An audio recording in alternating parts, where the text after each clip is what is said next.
você deu a melhor resposta. De coração, como eu já te disse, louvado seja Deus pela sua disposição de trazer a mensagem nesta manhã para nós. Dentre todos os pregadores que poderiam vir, bons nomes, bons sermões, que alegria saber que você decidiu assumir o púlpito nesta manhã. Que o Espírito Santo esteja sobre você. Que Deus te abençoe. Você vai pregar já? É agora? Gente, vou pegar o meu iPad que eu deixei aqui embaixo. Tá onde? Aqui. Ah, beleza.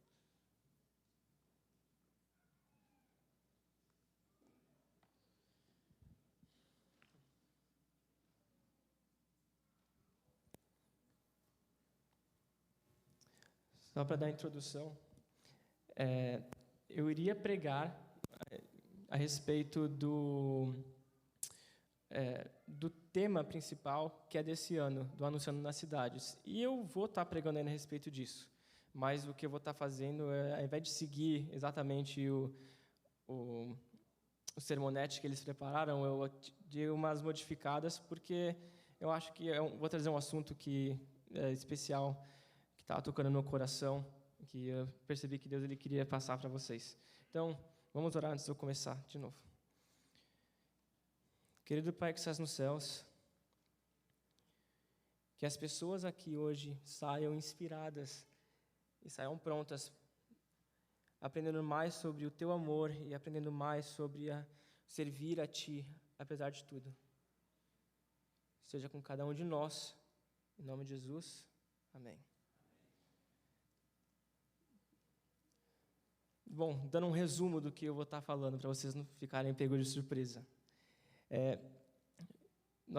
Eu vou estar falando bastante essa frase aqui. Precisamos anunciar nas cidades de orgulhosos. Eu quero que vocês saibam com isso que o orgulho é o pecado original. Nós vamos falar a respeito disso. Vamos falar que antes de anunciar nas cidades, nós precisamos saber contra quem nós estamos lutando. Eu quero que você saia daqui, como eu falei na oração, se sentindo encorajados e se sentindo prontos, tomando a decisão de ser como Jesus e servir nas cidades. Eu só peço que diminua um pouquinho o volume aqui do retorno para mim no microfone. Bom, para a gente começar, eu quero que vocês abram no livro de Ezequiel 28. Vamos começar no verso 15.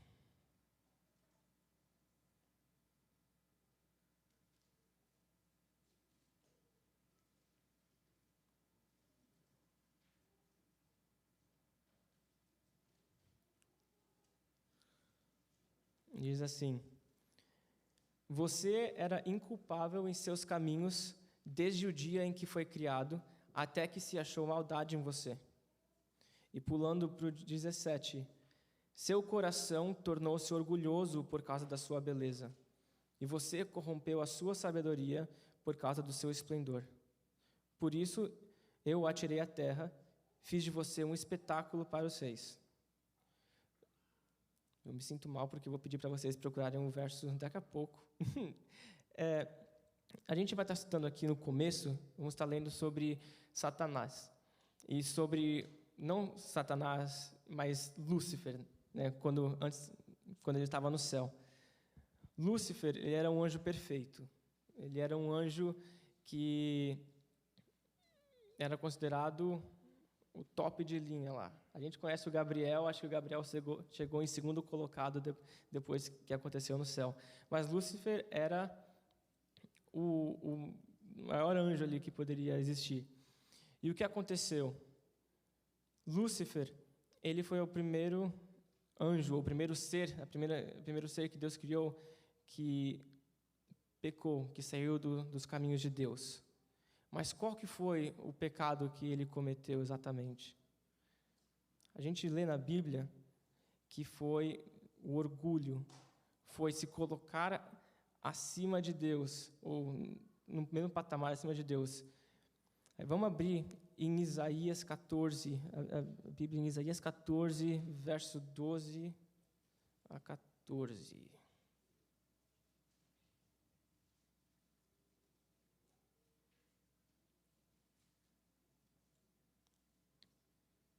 E se você achou, diz Maranata. Eu vou usar essa palavra agora, ainda mais que os veladores estavam aqui, me senti inspirado.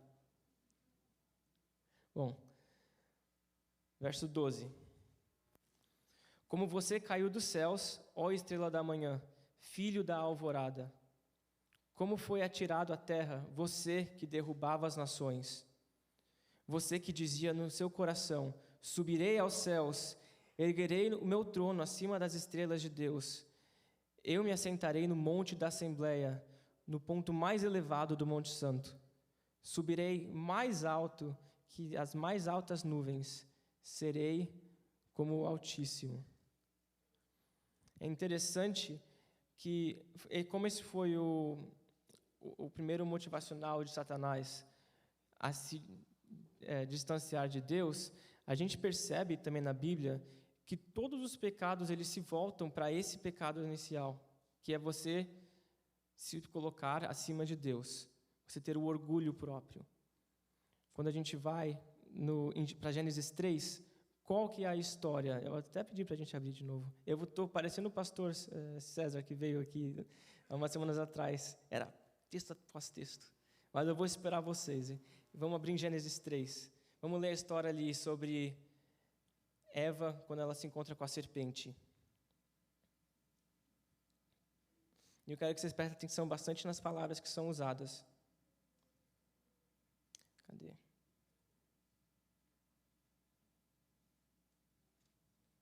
Ok, vamos começar do verso 1. Ora, a serpente era o mais astuto de todos os animais selvagens que o Senhor Deus tinha feito. E ela perguntou à mulher, foi isso mesmo que Deus disse, não comam de nenhum fruto das árvores do jardim?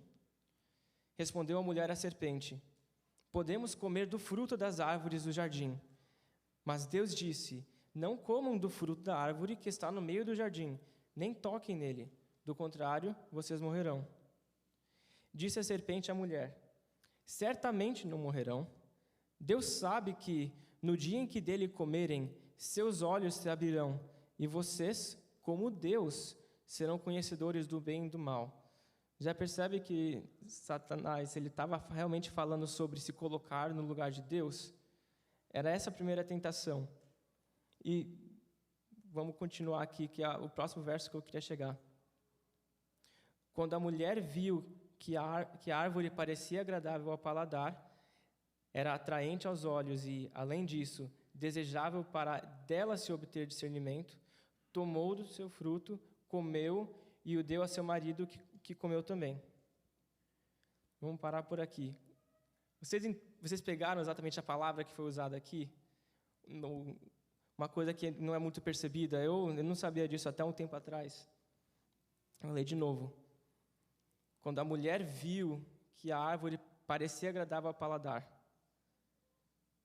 Se a gente volta, Gênesis é um livro poético muito bonito, e cada palavra ela é utilizada de uma forma muito sábia. Se a gente voltar 2 capítulos atrás, na criação de Deus, o que Deus fala assim que ele acaba de fazer cada criação? E viu que era bom. E o que Eva, nesse momento, faz? Quando a mulher viu que a árvore era boa. A gente percebe que, nesse momento, não foi necessariamente quando ela foi e pegou o fruto e comeu. O problema era uma coisa mais interna. Ela, nesse momento, estava se colocando no lugar de Deus, em dizer o que era bom e o que não era. Se a gente for para Mateus 4, vamos abrir Mateus 4. Agora a gente vai estar falando sobre o encontro que Jesus teve com Satanás no deserto.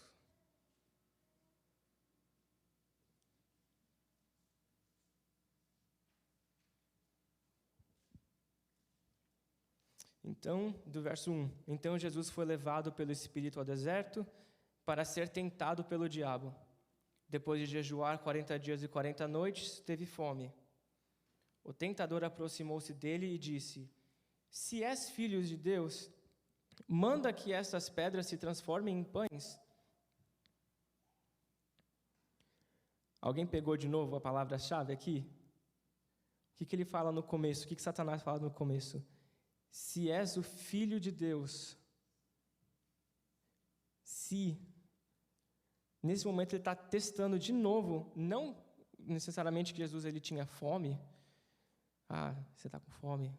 Vou te pegar nesse... Não. Ele está falando em relação a... Se você é filho de Deus, ele está literalmente indo ao ataque a quem Jesus era. A gente vai estar tocando muito a respeito de a identidade e como que nós nos vemos hoje em relação a Deus e como isso é importante para que nós estarmos cientes, não só de nossas próprias vidas espirituais, mas também ao encontro do próximo. Mas, continuando ali em Mateus 4, se a gente for para o versículo 17, assim que acaba ali o enredo onde Jesus estava falando com Satanás no deserto, fala assim, daí em diante, Jesus começou a pregar. Ele começou a pregar assim que ele teve essa tentação onde saber quem que ele era e saber quem que Deus era. Essa é uma coisa muito interessante. A gente fala a respeito de ir pregar nas cidades. A gente fala a respeito de testemunhar ao próximo. Nós devemos fazer isso, com certeza. Mas note que o que nós devemos fazer antes de estarmos cientes antes é que nós devemos entender quem que nós somos e quem que Deus é. Nós precisamos deixar que Deus, Ele nos inspire, que Deus envie o Teu Espírito Santo para que nós possamos, então, alcançar ao próximo. Porque se nós formos alcançar ao próximo de uma maneira, talvez, eu não quero falar egoísta, mas se nós usarmos alcançar ao próximo para nos glorificarmos de um jeito, olha como eu posso pregar para as outras pessoas e convencer tantas pessoas a se batizarem, e é essa a minha glória. Está errado. A gente vai ler a respeito disso. Então, a gente percebe que o orgulho, ele é uma tentação muito forte e o pecado original que surgiu. E é isso que Satanás vai tentar ir através de nós. Mas a pergunta é, como que nós podemos vencer o orgulho? A gente aprende isso olhando para ninguém menos que o oposto, né? Eu ia falar inimigo de Satanás, mas pega errado. Vamos também para o herói que tem como Satanás como inimigo, que é Jesus. A gente pode aprender com ele várias lições. Vamos abrir em Filipenses 2, 6 a 8.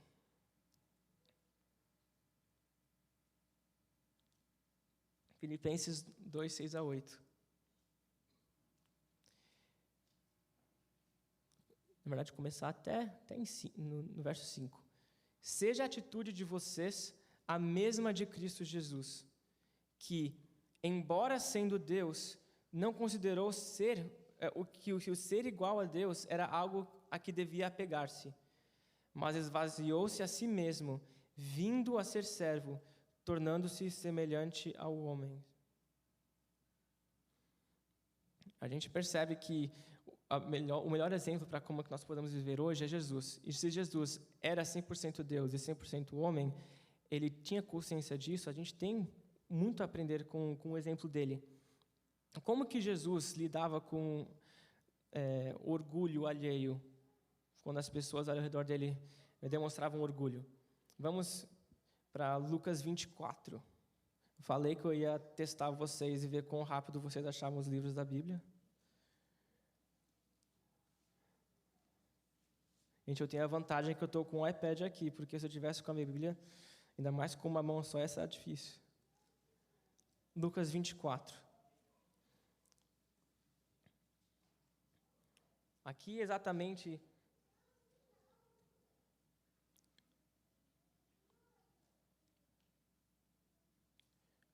Cadê o verso?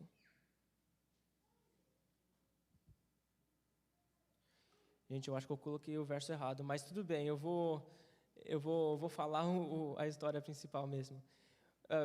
A gente percebe nos evangelhos que existia essa discussão onde, na última refeição que os discípulos estavam tendo com Jesus, eles estavam discutindo sobre coisas bem banais, que era quem que seria o maior quando fossem para o céu. Era uma discussão de orgulho, de posicionamento. E Jesus, ele fala a respeito de... agora eu quero achar o verso. Ele fala a respeito de, não é assim que funciona. A gente não vai estar falando sobre quem é maior e quem é menor. 22? Obrigado. Isso. Ó. Valeu, Richard. Aqui, versículo 24, no capítulo 22. Surgiu também uma discussão entre eles, acerca de qual deles era considerado o maior. Jesus lhes disse: os reis das nações dominam sobre elas, e os que exercem autoridade sobre elas são chamados benfeitores. Mas vocês não serão assim. Ao contrário, o maior entre vocês deverá ser como o mais jovem, e aquele que governa como o que serve. Pois quem é maior, o que está à mesa ou o que serve? Não é o que está à mesa, mas eu estou entre vocês como quem serve. Vocês são os que têm permanecido ao meu lado durante as minhas provações. E eu designo a vocês um reino, assim como meu Pai o designou a mim, para que vocês possam comer e beber à minha mesa no meu reino e sentar-se em tronos, julgando as 12 tribos de Israel. O conceito inteiro que Jesus estava tentando ensinar era de que não importa quem que é o maior e quem é o menor. Até Jesus, quando ele veio aqui na Terra, o que ele fez, que a gente faz aqui toda a Santa Ceia? Ele lavou os pés das outras pessoas. Quem que era encarregado de fazer isso? Os servos, os escravos. Eles que lavavam os pés, não as pessoas que sentavam na mesa que eram importantes. A mensagem de Jesus, desde o começo, era de que a gente não se importasse com a nossa posição. Nós não fazemos nada a respeito de nós. Nós simplesmente fazemos as coisas para Deus. E tem que ser sempre assim. Menos de nós e mais sobre Deus. Em Lucas 10, nós temos outra história também. Lucas 10, a história de Jesus e os 72 discípulos. Aqui, Jesus enviou 72 discípulos para cidades para preparar a vinda dele. E assim, quando eles voltam, e só para ter noção, Jesus ele dá autoridade para eles de fazer isso. Quando eles voltam, aqui no verso...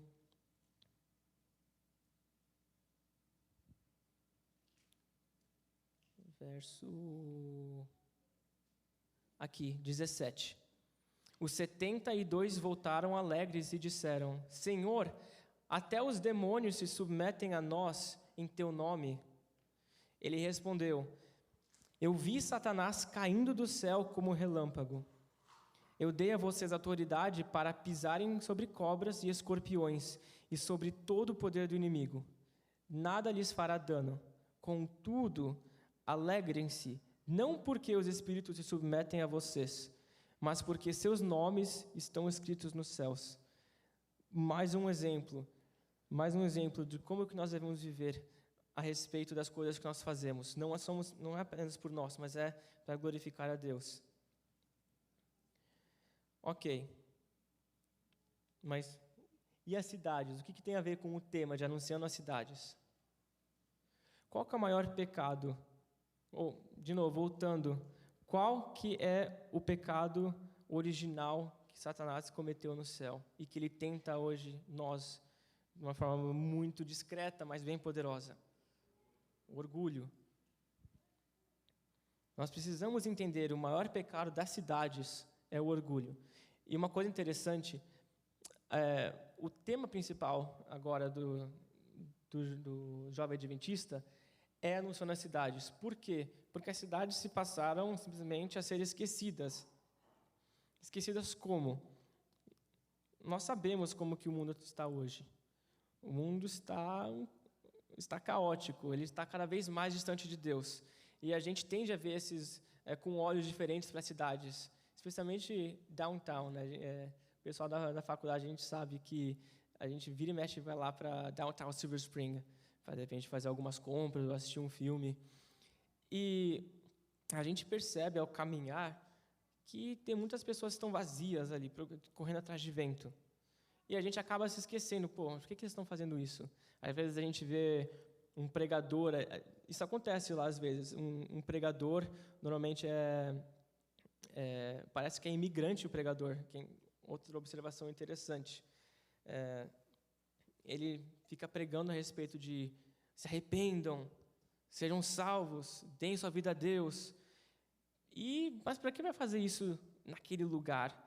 O pessoal não para escutar. O pessoal está cuidando da própria vida, está fazendo suas próprias compras. Por que perder tempo em uma Sodoma e Gomorra? Mas é exatamente isso que a gente quer falar hoje. É para a gente não abandonar as cidades, para nós não nos esquecermos dela. Tem pessoas ali que precisam ouvir a palavra de Deus. E tem pessoas que só vão ouvir a palavra de Deus se nós formos lá e nós introduzirmos a palavra de Deus no coração delas. Ou o Espírito Santo, no caso. A gente simplesmente planta ali a semente do Espírito Santo. Mas primeiro nós precisamos entender o motivo de que elas estão distantes de Deus, que é o orgulho. Elas colocam as suas próprias vidas acima de Deus. Elas são independentes de Deus. Para que religião? Para que depender de um ser que nem está aqui? Nós não conseguimos ver. Como é que a gente pode provar a Deus? Nós precisamos, se nós queremos ir atrás dessas pessoas, que é o nosso dever aqui na terra, é ser sal da terra, nós precisamos nos lembrar de que o orgulho é o motivo que elas estão sendo afastadas. É identidade. Hoje em dia tem movimento para tudo, mas é tudo voltado à identidade, né? Porque eu sou tal, eu tenho minha comunidade aqui, porque eu sou tal. Eu não quero nomear nomes aqui, mas vocês sabem do que eu estou falando. É tudo em nome de orgulho, tudo em nome de pride. Eu sou orgulhoso de quem eu sou. Isso é contra o que nós aprendemos na Bíblia. E como que a gente quebra esse ciclo de orgulho nas pessoas? Simplesmente servitude. Jesus, ele demonstrou durante todo o tempo que ele estava aqui na terra, que o jeito de você alcançar ao próximo é de você simplesmente falar da vinda dele e você mencionar que você está ali para servir. Era basicamente isso que fazia. Se eu não me engano, aqui, também ali que a gente estava falando sobre Lucas 10, os 72 discípulos são exatamente... nós somos os 72 discípulos. Aqui.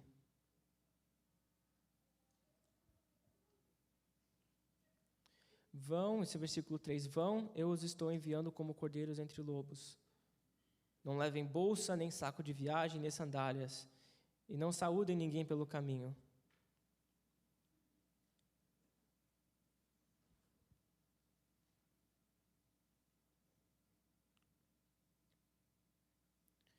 Nós somos convidados a ir para o mundo, para falar da breve volta de Jesus.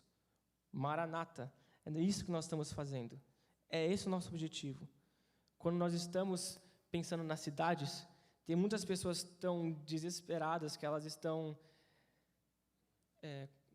famintas de achar a verdade, de achar uma coisa que vai saciar a sua própria vida.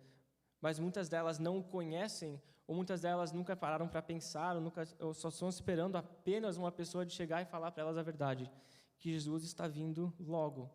E nós temos que estar preparados. É basicamente isso. O nosso trabalho é irmos e falarmos as boas novas de Jesus. E como que nós podemos fazer isso se as pessoas não escutam? Nós devemos servir. Porque isso quebra todo o ego que elas têm. Por que a pessoa vai vir aqui para me ajudar com uma coisa? Nem pedir a ajuda dela. Eu garanto para vocês que tem muitas pessoas aqui que já conseguiram abrir diálogos apenas se oferecendo para ajudar com uma mudança, se oferecendo para achar um trabalho, se oferecendo para carregar sacos de compras. Isso quebra exatamente essa visão individualista, essa visão independente do amor de Deus, que faz com que as pessoas elas vejam que tem um ser, tem um Deus que ama ela. Nós estamos sendo convidados para sermos enviados até elas. E se nós não formos, ninguém vai. Esse é o nosso objetivo. Eu quero apenas relembrar aqui uma recapitulação do que nós lemos até agora. Nós precisamos anunciar nas cidades. Nós precisamos lembrar de que o orgulho é o pecado original. E antes de ir e anunciar nas cidades, nós precisamos entender com quem nós estamos lutando contra. Nós precisamos entender o que está mantendo eles longe de Deus. Nós precisamos nos sentir encorajados e prontos para essa tarefa. Porque se nós não fizermos isso, ninguém vai fazer. Precisamos decidir ser como Jesus. E precisamos decidir servir nas cidades. Porque esse é o único chamado que nós somos convidados a fazer. Eu quero que você se sinta encorajado de fazer isso. Bom, vamos orar então? Vamos orar para acabar o culto. Querido Pai que estás nos céus, que nós possamos receber o Teu Espírito Santo, para que nós possamos nos sentir fortes e preparados para alcançar essas pessoas que estão distantes de Ti. Nós somos chamados apenas para esse dever.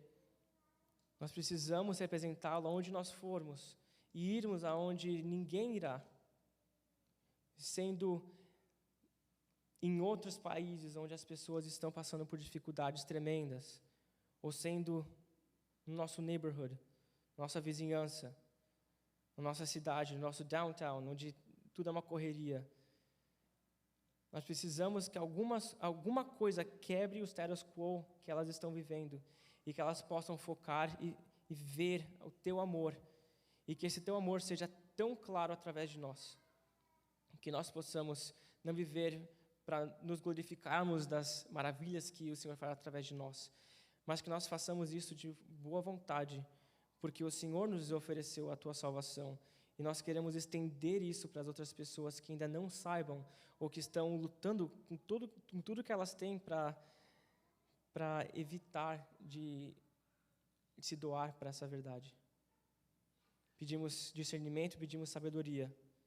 E que cada um de nós aqui saiamos hoje pensando em como que nós podemos alcançar as vidas dos Teus filhos que estão distantes.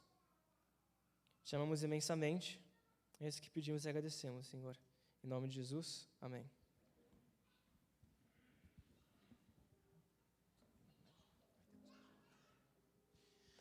Gabriel, que Deus te abençoe, que o Senhor continue sobre você.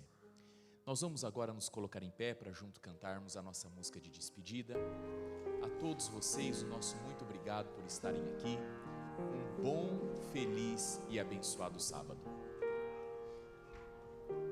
E só uma coisa, a gente tem aqui uns braceletes, uns keychains, braceletes com versos bíblicos de várias cores. Então, assim que acabar, vocês podem vir aqui recolher um.